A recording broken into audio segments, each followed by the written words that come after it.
எல்லோருக்கும் வணக்கம். நான் தான் உங்களோட ஸ்டெலின். எல்லாரும் எப்படி இருக்கிறீங்க?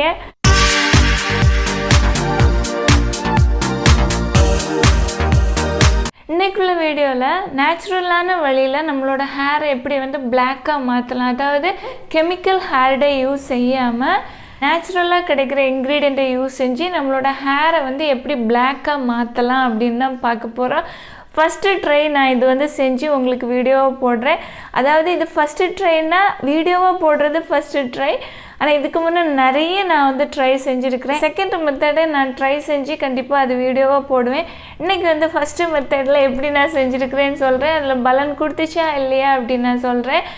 இது எப்படின்னு பார்த்தீங்கன்னா, நான் முன்னாடி நிறைய டைம் யூஸ் செஞ்சுருக்கிறேன். எனக்கு ரிசல்ட் கிடைச்சது கிடையாது.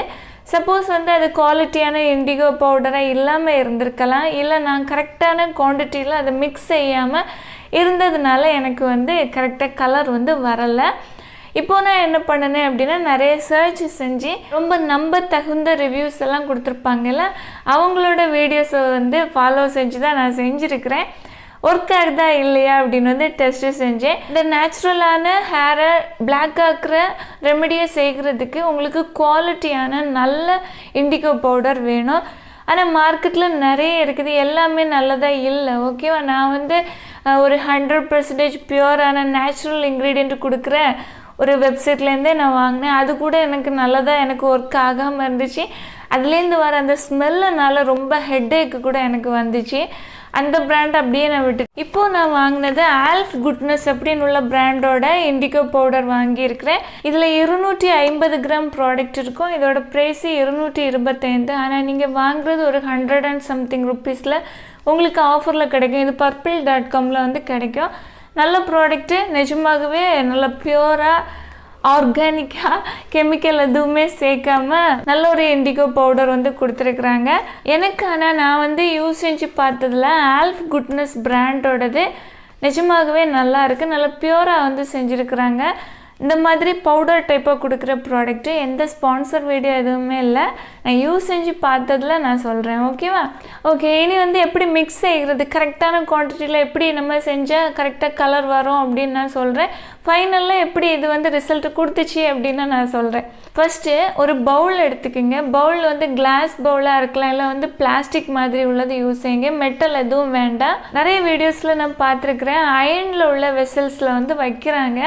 ஆனால் அது அயனில் வைக்கிறது என்ன ஆகும் அப்படின்னா ஆக்சிடைஸ் ஆகும். அதனால அந்த டார்க்கான ஷேடு மேலே படிஞ்சிருக்கும். ஆனால் உங்களோட ஹேரில் அப்ளை செஞ்சு பாருங்கள், அந்த கலர் வரவே செய்யாது. நான் ட்ரை செஞ்சுருக்கிறேன் அந்த மெத்தடெல்லாம். நீங்கள் கிளாஸில் உள்ள ஒரு பவுல் எடுத்துக்கோங்க, இல்லைன்னா ஒரு பிளாஸ்டிக்காக இருக்கட்டும், இல்லை பிங்கான் டைப்பாக இருக்கும் பார்த்தீங்களா, அந்த மாதிரி உள்ள பவுல் மிக்ஸ் செய்கிறதுக்கு எடுத்துக்கோங்க. இண்டிகோ பவுடர் ஒரு 3 ஸ்பூன் எடுத்துக்கணும். ஓகேவா?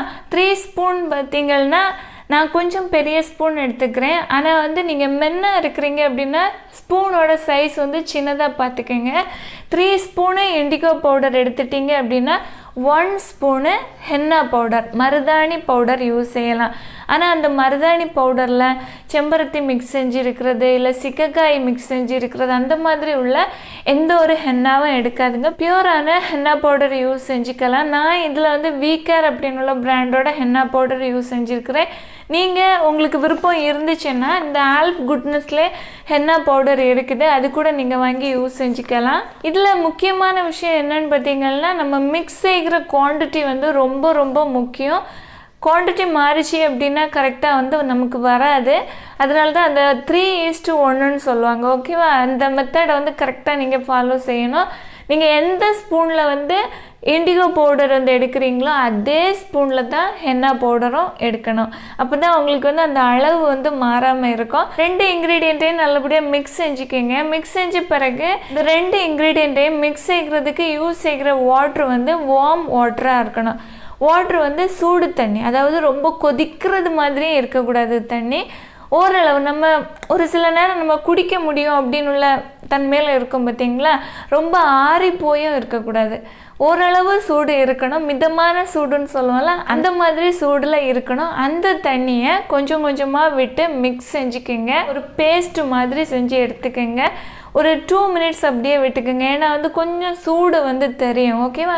ஏன்னா நம்ம கொஞ்சம் சூடான தண்ணி விட்டுருக்கிறதுனால அந்த சூடு கொஞ்சம் ஆறுகிறதுக்கு 1 மினிட் இல்லை 2 மினிட்ஸ் வந்து போதும். அதுக்கு மேலே வைக்காதீங்க. அதுக்கப்புறமா வந்து கையில் க்ளவுஸ் போட்டுக்கோங்க. உங்களோட ஹேர் ரூட்லேருந்து டிப்பு வரைக்கும் நீங்கள் அப்ளை செஞ்சுக்கலாம். அப்ளை செஞ்சு ஒரு 2 ஹவர்ஸ் இல்லை 3 ஹவர்ஸ் அப்படியே ஹேரில் விட்டுக்கோங்க. நீங்கள் கண்டிப்பாக ஒரு 2 ஹவர்ஸாவது நீங்கள் உங்களோட ஹேரில் வந்து வைக்கணும்.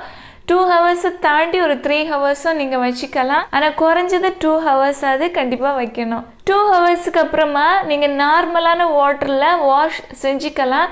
வாஷ் செய்கிற நேரம் ஷாம்பு எதுவும் யூஸ் செய்யக்கூடாது. ஜஸ்ட்டு வாட்டரில் மட்டும்தான் நீங்கள் வந்து வாஷ் செஞ்சுக்கணும்.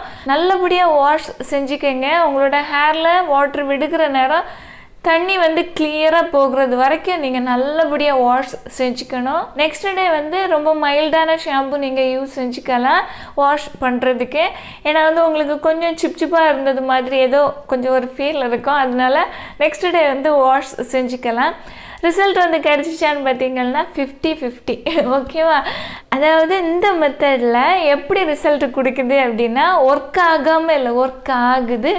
ஆனால் இதில் வந்து நீங்கள் ஃப்ரண்டில் இந்த சைட்லலாம் உங்களுக்கு ஹேரில் ஒயிட் ஹேர் இருந்துச்சுன்னு வைங்க, இந்த ஏரியாலலாம் இந்த இடத்துல நம்மளோட ஹேர் பார்த்திங்கன்னா ரொம்ப ரொம்ப சாஃப்டாக இருக்கும். அதாவது கிட்டத்தட்ட கொஞ்சம் பேபி ஹேர் மாதிரி கொஞ்சம் சாஃப்டான ஹேராக இருக்கும், தின்னான ஹேராக இருக்கும். ஆனால் நமக்கு உள்பக்கமாக ஏதாவது கிரே ஹேர் இருக்கிறது திக்காக இருக்கும் பார்த்திங்களா, அந்த ஹேர் அவ்வளோ சீக்கிரம் வந்து உங்களுக்கு பிளாக்காக திக்காக வந்து மாறாது. கொஞ்சம் டைம் எடுத்துக்கும். நீங்கள் செகண்ட் டைமும் அப்ளை செய்ய வேண்டியது இருக்கும். அதாவது வீக்லி ஒன்ஸு அப்ளை செய்ய வேண்டியது இருக்கும் பிளாக் ஹேர் வந்து கிடைக்கிறதுக்கு. இந்த முன்பக்கமாக இருந்த ஒயிட் ஹேர் எல்லாமே பிளாக்காக வந்து மாறிடுச்சு. உள்பக்கமாக இருக்கிற அந்த கிரே ஹேர் பார்த்திங்கன்னா கொஞ்சம் ஒரு மெட்டாலிக் க்ரீன்னு சொல்லலாம், இல்லை வந்து மெட்டாலிக் வயலட்னு சொல்லலாம். அந்த மாதிரி ஒரு கலரில் இருக்குது, பிளாக்காக வந்து மாறலை. அதுக்கு வந்து நீங்கள் திரும்பவும் நீங்கள் அப்ளை செய்ய வேண்டியது இருக்கும். அந்த திக்கான ஹேரில் வந்து அவ்வளோ சீக்கிரம் வந்து அந்த கலர் வந்து பிடிக்கலை. அதே இது பார்த்திங்கன்னா கொஞ்சம் ஓப்பனாக ஹேர் உள்பக்கமாக தெரிஞ்ச இடம், அதாவது ஏர் வந்து படுகிறது மாதிரி. நம்மளோட விமன்ஸோட ஹேரில் பார்த்திங்கன்னா இப்படி நம்ம சேர்த்து கட்டிட்டோம் அப்படின்னா முன்பக்கத்தில் நல்லபடியாக ஏர் வந்து படும். ஆனால் வந்து உள்பக்கத்தில் எல்லாம் கவர் ஆகிடும். நமக்கு வந்து அந்தளவு ஏர் எல்லாம் படாது. அந்த மாதிரி ஏர் எதுவுமே வந்து படாத இடத்துல ஹேர் அப்படியே தான் இருக்குது. அதாவது மெட்டாலிக் க்ரீனில் மெட்டாலிக் வயலட் மாதிரி இருக்குது. ஏதாவது ஒரு இடத்துல ஓப்பனாக இருந்திருக்கும்ல, அந்த இடத்துலலாம் பார்த்திங்கன்னா பிளாக்காக நல்லபடியாக வந்து மாறி இருக்குது. இந்த மெத்தட் வந்து மென்னுக்கு யூஸ் செஞ்சு பாருங்கள், 100% உங்களுக்கு ஒர்க் ஆகும். ஏன்னா உங்களுக்கு வந்து ஷார்ட்டாக ஹேர் இருக்கும், ஹேரில் அப்ளை செஞ்சதுக்கு பிறகு நல்ல ஒரு ரிசல்ட் வந்து உங்களுக்கு கிடைக்கும். விமனுக்கும் இந்த மெத்தட் வந்து கண்டிப்பாக ஒர்க் ஆகும். ஆனால் ஒரு யூஸில் வந்து உங்களுக்கு 100% அப்படி ஃபுல்லாக உங்களுக்கு வந்து பிளாக்காக ஹேர் மாறும் அப்படின்னு வந்து எக்ஸ்பெக்ட் செய்யாதீங்க. ஒரு 50% ஆகும். ஓகேவா? நெக்ஸ்ட் வந்து 1 வீக்கு கழிஞ்சதுக்கு பிறகு திரும்பவும் வந்து ரீஅப்ளை செய்யுங்க. அதில் இன்னும் உங்களுக்கு வந்து நல்ல ரிசல்ட் கிடைக்கும். இது மாதிரி 1 மந்த்துக்கு 1 வீக்கு யூஸ் செஞ்சுட்டே இருங்க. ஓகேவா? 1 வீக்குக்கு ஒரு முறை யூஸ் செஞ்சுட்டே இருங்க. நெக்ஸ்ட்டு நல்ல ஒரு கலர் கிடச்சதுக்கு அப்புறமா நீங்கள் 2 வாரத்துக்கு ஒரு முறை யூஸ் செய்கிறது மாதிரி அந்த மாதிரி மாற்றி மாற்றி செஞ்சு மந்த்லி ஒன்ஸ் மாதிரி மாற்றிக்கிங்க. கெமிக்கல் இருக்கிற ஹேர் டை எல்லாம் யூஸ் செய்கிறத விட நேச்சுரலான இன்க்ரீடியண்ட்டை வச்சு செய்கிறனால நமக்கு ஹேர் ஃபால் வராது, ஸ்கேல்ப்புக்கு எந்த ஒரு பிரச்சனையும் வராது, ஹேர் டேமேஜ் எதுவுமே ஆகாது. ஆனால் இந்த ப்ராசஸ் வந்து கொஞ்சம் டைம் எடுக்குது. ஆனால் உங்களுக்கு நல்ல ஒரு பெனிஃபிட் கிடைக்கும். கெமிக்கல் ஹேர் டை எல்லாம் இன்ஸ்டண்ட்டாக உங்களுக்கு வந்து ரிசல்ட்டை கொடுக்கும். ஆனால் ரொம்ப அதிகமான டேமேஜ் இருக்கும். அதுதான் இந்த ப்ராடக்ட்டுக்கும் அதுக்கும் உள்ள வித்தியாசம். திரும்ப திரும்ப யூஸ் செய்கிறனால நல்ல ஒரு பெனிஃபிட் வந்து உங்களுக்கு கிடைக்கும். ஃபாலோ செஞ்சு பாருங்கள். இந்த வீடியோ உங்களுக்கு யூஸ்ஃபுல்லாக இருந்துச்சுன்னா ஒரு லைக் கொடுக்க மறந்துடாதீங்க. தேங்க்யூ. Love you all.